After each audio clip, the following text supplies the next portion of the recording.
नहीं, इसमें यही चीजें आपको जो बताने की कोशिश कर रहा हूँ, और ये मैं बताऊंगा भी। इसमें क्या होता है कि जिस तरह आप अगर थोड़ा सा ई कॉमर्स से आपका है ना इंट्रोडक्शन, उसमें क्या होगा कि आप जिस तरह से प्रोडक्ट फॉर सेलिंग लगाते हैं ना किसी भी सेलर सेंटर हम्म। में, अब वो बायर को वो जी बिल्कुल इजीली वो पता होता है कि ये प्रोडक्ट अवेलेबल है। आप उसमें स्पेसिफिक तो नहीं करते कि मैंने ये इन लोगों को प्रोडक्ट बेचनी है। आप तो एक मार्केट में एक दराज के ऊपर या जी अमेजोन के ऊपर प्रोडक्ट आपने डिस्प्ले कर दी। उसी तरीके से इसमें क्या जी। होगा कि आपने जब एफिलिएट की ऑफर दे दी है, अब ये प्रोडक्ट एफिलिएट में लोगों को नजर आ रही है मार्केट में पड़ी हुई। अब इसमें जो एलिजिबल है अपना इन्फ्लुएंसर्स, मींस के जो 100,000 प्लस है जिनके फॉलोअर्स, उनके लिए वो जी सर। वो फ्री होंगे कि वो अपना उसको प्रोडक्ट को ले सके। अब ये जो सेलर होगा वो उसको लिंक करेगा कि ये प्रोडक्ट एक ही दफा मैंने देनी है प्रोडक्ट, या ये हो कि अगर 10 इन्फ्लुएंसर ने वो एक प्रोडक्ट ले ली, वो उसका तो सारा कुछ उसमें निकल जाना। वो ये है कि प्रोडक्ट जो जी। एक इन्फ्लुएंसर ने पिक कर ली है, तो उसको अब नेक्स्ट प्रोडक्ट पिक करने के लिए वो उसको अदर उसमें जाना होगा। मतलब एक ही प्रोडक्ट को 10 इन्फ्लुएंसर ले लें, ये सारे कंट्रोल जो है ये इसके सेलर सेंट्रल में होंगे। आपने किसी से लिंक नहीं करना, ना किसी को मैसेज करना। ठीक है। आपने एक प्रोडक्ट को मार्केट में इन कर दिया है विद 20% ऑफ कमीशन। अब जो पिक सो ये करने जो आप वाला बंदा। मार्केट मार्केट प्रोनाउंस जो भी उसको जी आप जी। बोल रहे हैं sir, that is seller centre. Seller central में नहीं, सेलर सेंटर ये होता है कि आपने सेलर सेंटर में उसकी पैरामीटर्स डिसाइड करने होते हैं, वो आपका कंट्रोल होता है, उसमें ठीक है। किसी और कोई बंदा और नहीं आ सकता। मीन्स कि वो आपकी शॉप है। अब शॉप के ठीक है। बाद में जो बायर्स के लिए जो मिलना है ना, जिसको हम कहते हैं कि मार्केट प्लेस, मार्केट प्लेस में वो जी चीज अवेलेबल होगी लोगों के लिए। सर, उसको वो हमारे पिक टिकटॉक करते हैं। में ऑप्शंस में आएगा मार्केट प्लेस? नहीं, वो उस प्रोडक्ट पे टिकटॉक में भी आएगा जो इसकी शॉप पे होंगे, क्योंकि इसमें बायर और सेलर अलग अलग हैं। जिस तरह अमेजोन में होता है या किसी भी प्लेटफॉर्म में, आप इवन दराज में देख लें, अमेजोन में देख लें, ईबे में देख लें, उसमें सेलर्स का अकाउंट और वो चीजें अलग होती हैं, बायर्स की अलग होती है। मतलब बायर्स का जो पेज है, जो प्लेटफॉर्म है, वो अलग होगा। सेलर के लिए जो सेलर जी सेंट्रल है और जो प्लेटफॉर्म है वो अलग से होगा। आपने उसमें चीजें अपना इंसर्ट करके तो उसको आपने सेव करके पब्लिश कर देना। पब्लिश करेंगे तो टिकटॉक जो ऐप है, इसमें वो उनको जी। जो इन्फ्लुएंसर है उनको वो प्रोडक्ट्स नजर आ रही होंगी कि ये 20% पे अवेलेबल है, ये 10% पे अवेलेबल है। वो सही। उनको पिक करेंगे, आपको मैसेज आ जाएगा। ठीक है। अब उसमें आपने चेक रखना है कि मैंने इसका थोड़े क्रेडेंशियल चेक करने हैं। क्योंकि अगर ऐसा है कि जी जिस तरह जी। मैंने कहा है कि आज ही एक बंदा एलिजिबल हुआ है, तो आप चाहेंगे कि जी ट्वेंटी जी। परसेंट इसको मैं दे दूं या 10 लाख फॉलोअर्स वाले का मैं वेट कर लूं। जी ठीक है ना, इट्स जी अप टू जी। यू। आपको वो जैसे ठीक वो हो पिक गया, करेंगे, ओके। आपको वो मैसेज आ जाएगा। मैसेज पे आप उसको ओके ठीक कर है। देंगे तो देन स्टार्टिंग। अगर वो नहीं करेंगे आप, तो सही। वो वेटिंग में रहेगा। मीन्स के उन्होंने बहुत अच्छा जो है ना इसको बड़ा कॉम्प्रिहेंसिव प्लेटफॉर्म बनाया है। इस इजी सही टू सही। मतलब कांटेक्ट जो है ना, इसमें जो सबसे बड़ी जो चीज खत्म की है उन्होंने, वो यही की है कि आपने किसी को अप्रोच करना है, फिर आपने उससे रिक्वेस्ट करनी, फिर आपने अच्छा दूसरा इसमें हम्म। अभी भी वो चीज मौजूद है।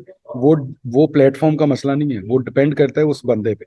अब आपकी प्रोडक्ट को आपने खुद चूज किया कि मैंने 1 लाख, 2 लाख, 5 लाख सबको इग्नोर कर दिया, मुझे 1 मिलियन हम्म। फॉलोअर्स वाला चाहिए बंदा। अब 1 मिलियन फॉलोवर वाला सही। आप उसको ओके कर देते, लेकिन वो साथ कंडीशन रख देता है कि मुझे 5 प्रोडक्ट्स भी चाहिए साथ। ठीक है। आप बिल्कुल। उसको रिफ्यूज कर दें, आप दोबारा किसी और से कर लें, आप बिल्कुल बाउंड नहीं हैं। अगर आप वैसे मैन्युअली ठीक। उसको जब अप्रोच करेंगे तो फिर आप बाउंड हैं, क्योंकि आपने इतनी मेहनत करके उसको अप्रोच किया, वो सारा सिलसिला किया। अब जी जी। आपको ये है कि यही बंदा मेरी प्रोडक्ट को प्रमोट करे, तो उसमें क्या होगा कि आप जी बाउंड हो जी। जाएंगे कि आपने वो उसको उतने जो पीसीज हैं फ्री में वो देने। इधर आप नहीं है, आपकी अपनी चॉइस। अभी 6 माह पहले उन्होंने लॉन्च किया, पहले उन्होंने एक मार्केट में किया था, फिर सेकंड में किया, अब उन्होंने एशिया की 3 मार्केट, 4 मार्केट्स में कर दी, चाइना के अलावा। ठीक है, क्योंकि चाइनीज है ये प्रोडक्ट, आपको पता ही है टिकटॉक। अब उन्होंने सिर्फ यूएस, सिर्फ यूके, नॉट यूरोप। ठीक। और 4 मार्केट्स हैं जो एशिया की। इसलिए अभी उसका वो स्केल वो वाला नहीं है कि आपकी चीजें वो छुप जाएंगी, वो सारा कुछ करेंगे। दूसरा मुझे ये बताएं कि प्लेटफॉर्म ने अभी खुद को प्रमोट करना है। ठीक है। तो जब खुद को प्रमोट करना है, और दूसरा जब एफिलिएट होगा, तो आपका क्या ख्याल है कि उसमें प्लेटफॉर्म नहीं कुछ ले रहा होगा? प्लेटफॉर्म भी ले रहा होगा। इसलिए उन्होंने अभी खुद से अपनी जरूरत के तहत, इसलिए तो मैं कहता हूँ कि दिस इज द टाइम कि इसमें जितना ज्यादा हम कर लें, बेहतर कर लें इस सिलसिले को। अब ये है कि लेटर ऑन देखेंगे कि जितने पाकिस्तान के लोग किसी भी तौर पे इसमें कर रहे होंगे और आहिस्ता आहिस्ता उनके पास डाटा जाता जाएगा, तो वो पाकिस्तानी मार्केट को भी ओपन कर देंगे। लेकिन मेरा ख्याल है कि ये काफी बाद में होगा, क्योंकि पाकिस्तान को इन चीजों में बहुत लेट लिफ्ट करवा दे। अदरवाइज होता है कि वो पहले जो बेहतर मार्केट। दूसरा, सर वेरिफिकेशन प्रोसेस बता दें। एक सेकंड होल्ड। बनाने के लिए हमें क्लाइंट की जरूरत पड़ेगी, यूनिवर्सिटी वगैरह वगैरह। जी, ये एक इसमें है, आप अगर चले जाएं आज से 2 साल पीछे, और अगर आप उस टाइम पे अवेयर हैं कि अमेजोन का अकाउंट या और इवन आप चले जाएं 1 साल पीछे तो ईबे का अकाउंट, 6 माह पीछे चले जाएं तो वॉलमार्ट का अकाउंट, ये कैसे बनते थे? ये यही बनते थे कि उधर का एक लोकल रेजिडेंट आपको हेल्पर चाहिए होता, उसके क्रेडेंशियल्स भी बने। टिकटॉक क्योंकि अभी न्यू मार्केट है तो इन्होंने अभी ये कंडीशन रखी। इवन इन्होंने पाकिस्तान के लिए ये नहीं रखी हुई, इन्होंने ये रखी हुई है कि यूके का बंदा जो है, जो यूके रेजिडेंट है यूके का, वो अगर यूएस में बेचना चाह रहा है तो वो नहीं करेगा अनटिल अनलेस कि उसको यूएस का कोई रेजिडेंट हेल्पर उसको नहीं मिलता फॉर अकाउंट क्रिएशन। इसमें दो चीजें, दो अकाउंट है। वो जब अकाउंट की हम बात करेंगे ना नेक्स्ट वीक में, तो तब मैं आपको बता दूंगा कि कॉर्पोरेट और इंडिविजुअल वो किस तरीके से आप वो कर सकते हैं। ठीक है, तो वो उसमें ये चीजें, लेकिन ये कंडीशन एक है कि इंडिविजुअल पे आपने बनाना है तो आपको फिर वहां के क्रेडेंशियल चाहिए। और इसको हम यूं देख लेते हैं, क्योंकि मैं तो इसको वही कंपैरिजन करता हूँ, क्योंकि हमने अमेजोन और ईबे पे काम तब शुरू किया था जब पाकिस्तान बिल्कुल भी किसी लिस्ट में नहीं था, इवन यूके में भी नहीं था। यूएस में तो फिर भी बाद में ना, फिर ये था कि 2 साल पहले कोविड का जो टाइम था उसमें यूके एलिजिबल हो गया पाकिस्तान के, यूके में आप कंपनी भी बना लें। और लेकिन वहां तब क्या था कि रेजिडेंशियल एड्रेस फिर भी आपको यूके का ही देना पड़ता, ठीक, और कंपनी आप क्रिएट कर सकते थे। सर अगर किसी ने वो आपका अपना मॉड्यूल है, आप जैसे, सेलिंग के लिए नहीं नहीं, दोनों में डेफिनेटली फर्क है ना, एक इंडिविजुअल है, कॉर्पोरेट है। उसके बेनिफिट जो है वो बिजनेस मॉड्यूल आपका। अब जिस तरह आप कहते हैं कि मैं सारा वो करके, तो वो ड्रॉप शिपिंग का मॉड्यूल मैंने चूज किया। कोई कहता है कि मैं होलसेल का करता हूँ, कोई कहता है कि मैं पीएल का करता हूँ। अब उसी तरीके से है कि जिस तरह ड्रॉप शिपिंग है या जिसको कह सकते हैं हम एफिलिएट मार्केटिंग है, ये इंडिविजुअल भी बड़े आराम से कर सकते हैं। होलसेल जो है वो आपको ऑब्वियसली कंपनी लिमिटेड और एलएलसी के थ्रू करना पड़ता है। पीएल में दोनों ऑप्शन मौजूद है।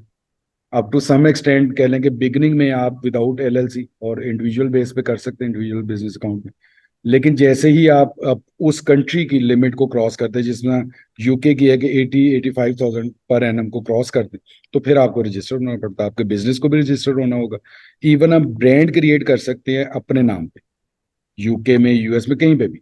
लेकिन जैसे ही वो उसका रेवेन्यू एक लिमिट में अपना एक्सीड करता है, तो फिर वो कहते हैं कि अपने इस को बिजनेस को रजिस्टर करवाएं, मींस के एलएलसी, और अगर कनाडा में है तो इनकॉर्पोरेट, और अगर यूके या यूरोप में कर रहे हैं तो वो एलटीडी, वो रजिस्टर करवाएंगे। फिर वो, सॉरी, हमें टैक्स भी देना पड़ता है जब ये हो जाता है। ऑब्वियसली टैक्स तो ये पाकिस्तान ही है जिधर आप बच बचा के जा सकते हो, उधर नहीं। हाँ, यूके आपको खुद से एक बेनिफिट देता है, वो यही लिमिट देता है आपको 85,000 पर एनम, अगर आप जब तक आप लिमिट क्रॉस नहीं करते।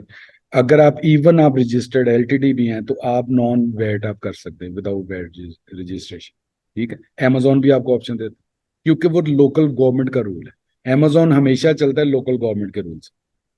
ठीक है, अगर यूएस होगा तो यूएस में क्योंकि इनकम टैक्स तो है ही नहीं, मैक्सिमम उनकी 19 से ज्यादा स्टेट्स हैं, जो जीएसटी है उनका वो अमेजोन ने खुद पे करना है, इसलिए आपको बॉदर नहीं करना, लेकिन है कि पे तो करने का। तो उसमें वो इस किस्म की कोई छूट नहीं है, यूके की गवर्नमेंट का रूल है, इसलिए अमेजोन आपको वो एग्जेम्पशन वो दे देता है आपकी प्रोडक्ट्स। अब मैं इसको अगर उस चीज से लिंक करूं, ये वैसे बेसिकली है तो ये अगली क्लास का क्वेश्चन है, लेकिन अब क्योंकि मैं चाह रहा हूँ कि आप जरा कंफर्टेबल हों सारे, इसमें ये होगा कि आपने पहले सबसे ये देखना है, क्योंकि ये दो चीजें हो सकती हैं। अगर मैं इंडिविजुअल की बात करूं, इंडिविजुअल ऐसे है कि आप एफबीएम कर रहे हैं, फुलफिलमेंट बाय मैं अपना मर्चेंट, ठीक है, और आप नेटिव हैं पाकिस्तान में, कैसे आप बेच सकते हैं दराज के ऊपर खुद से एफबीडी किए बगैर, कि आपके घर में वो चीजें पड़ी हैं, आप खुद पिक पैक शिप करेंगे। मींस कि आप यूके रेजिडेंट हैं तो आप यूके में बेच सकेंगे एज ए इंडिविजुअल। ठीक है, उसके बाद क्या है कि अगर हम चले जाते हैं कॉर्पोरेट पे या इवन इंडिविजुअल पे भी चले जाते हैं, और हमारा सेटअप है, अगर आपका अमेजोन का, क्योंकि ये बहुत बड़ा एडवांटेज मिल रहा है अमेजोन जो के लोग हैं, अच्छा वहां पे अगर आपका सेटअप है और आपकी ऑलरेडी उधर बिजनेस चल रहा है, तो आप यूके में बनाएंगे, मींस के आपकी रिक्वायरमेंट है, आपका ऑलरेडी बिजनेस कहाँ पे, यूके है, यूएस है, तो आप वहीं की आईडी बनाए। इसमें क्रॉस नहीं जा सकता, अभी इसमें जो लिमिटेशंस है ना, इसमें क्रॉस नहीं जा सकता। अमेजोन में क्रॉस चले जाते, शॉपिफाई में आप कहीं भी चले जाए, ठीक है ना, वो तो वर्ल्ड वाइड है।